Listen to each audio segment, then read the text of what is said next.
दोस्तों, आज जिस टॉपिक पे हम बात करेंगे वो है foreign body sensation in the throat. Foreign body sensation in the throat, जैसा कि आप जानते हैं, एक बहुत कॉमन प्रॉब्लम है। काफ़ी लोगों को प्रॉब्लम ये फील होता है कि गले में कुछ फंसा हुआ है, और वो एक्चुअली फंसा हुआ नहीं है, लेकिन एक सेंसेशन है। इसको हम ग्लोबस बोलते हैं अपनी टेक्निकल लैंग्वेज में।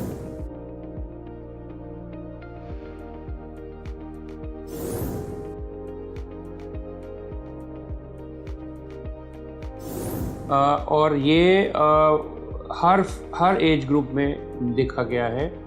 खासकर मिडिल एज में ये ज़्यादा कॉमन देखा जाता है, बिकॉज स्ट्रेस एक बहुत बड़ा फैक्टर होता है। फोबिया अबाउट कैंसर एक बहुत बड़ा फैक्टर होता है, और कुछ कॉजेज़ होते हैं, साइकोलॉजिकल कॉजेज़ होते हैं जो कि ज़्यादा मिडिल एज में होते हैं वर्क स्ट्रेस के कारण। तो उस सब सेट ऑफ पेशेंट्स में ये ग्लोबस काफ़ी कॉमन सिम्टम होता है। अब ये दो टाइप के होते हैं। एक होता है जिसमें पेनलेस फॉरेन बॉडी सेंसेशन होती है। पेशेंट को लगता है कि उसके ये लोअर पार्ट ऑफ द जो थ्रोट है उसमें कुछ स्टक है, कोई फॉरेन बॉडी है, या उसमें कोई स्वेलिंग हुई है, और वो पेशेंट जो है वो बार बार निगलने की कोशिश करते रहते हैं, स्वैलो करते हैं, हर 10 सेकंड के बाद स्वैलो करते हैं कुछ ना कुछ, और स्वैलो कुछ होता नहीं है। कुछ लोग उसको बार बार थ्रोट क्लियर करते हैं, गला साफ करते हैं, फिर भी कुछ नहीं निकलता है। तो ये वो पेशेंट है जो कि पेनलेस ग्लोबस होता है, painless foreign body sensation.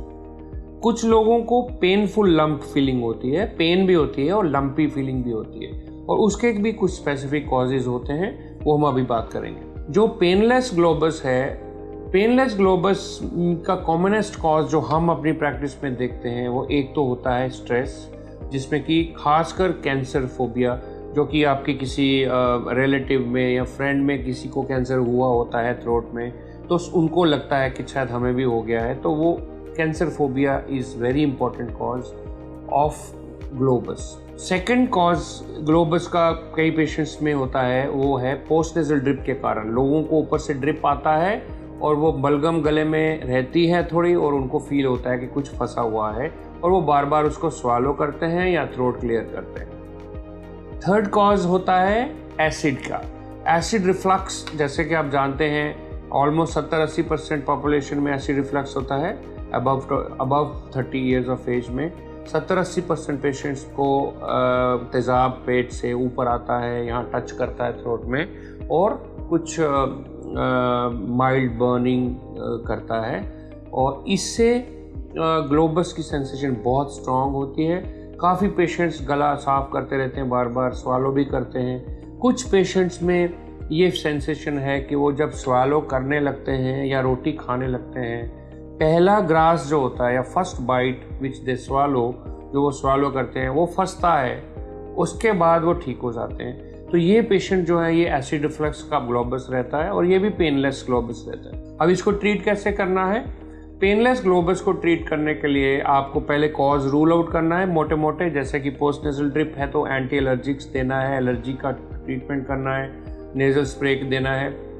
Counselling, patient को काउंसलिंग करना बहुत ज़रूरी है, क्योंकि मोस्टली ये पेशेंट डरते हैं कि उनको कैंसर है, वो फोबिक हैं, क्योंकि उनकी फैमिली में शायद किसी को हुआ होता है, या दोस्त में या जान पहचान में किसी को हुआ होता है, और उनको काउंसल करना है, और उनसे पहले हिस्ट्री भी लेना है कि कोई किसी को उन्होंने देखा जिसको कैंसर था गले का, और अगर वो पॉजिटिवली बताएं कि हाँ हमने देखा, तो उनको काउंसल करना है कि ये ज़रूरी नहीं कि आपको है। और ये रीएश्योरेंस देना एक बहुत इम्पॉर्टेंट ट्रीटमेंट का रेजिमेंट है। थर्ड थिंग, जैसे कि मैंने बोला, acid reflux disease is very common, बहुत कॉमन कॉज ऑफ ग्लोबस है, और ये फॉरेन बॉडी सेंसेशन जिसमें एसिडिटी होती है उनको बहुत कॉमनली होता है। तो इन पेशेंट्स को एंटासिड थेरेपी पे, एडिक्वेट एंटासिड थेरेपी जो कि ऑप्टिमम चाहिए, जितना उससे उनका एसिड कंट्रोल हो, उनका रिफ्लक्स कंट्रोल हो, ये सारे पेशेंट ग्लोबस के ठीक हो जाते हैं।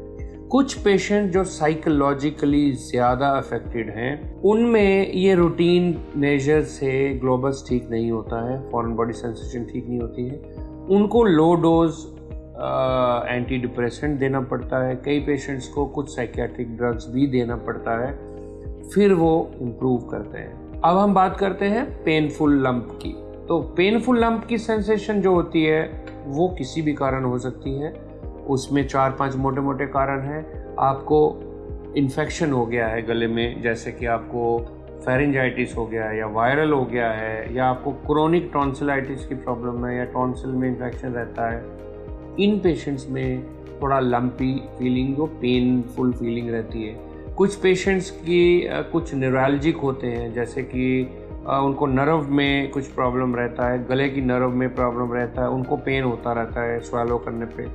उन पेशेंट्स को भी ये ग्लोबल सेंसेशन या फॉरेन बॉडी सेंसेशन होती है और इसमें पेन होता है। थर्ड कॉज होता है कई पेशेंट्स के थायराइड डिसऑर्डर्स का।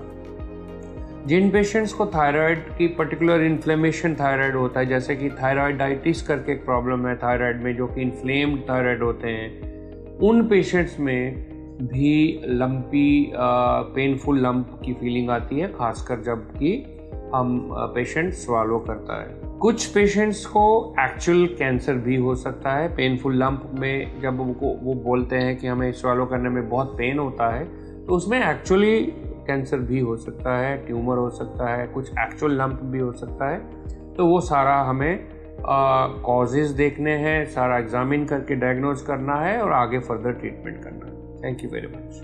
अगर आपको लगता है इस वीडियो से किसी का फायदा हो सकता है तो शेयर जरूर करें और यह वीडियो ज्यादा से ज्यादा लोगों तक पहुंचाएं और लाइक, शेयर, सब्सक्राइब करना ना भूलें।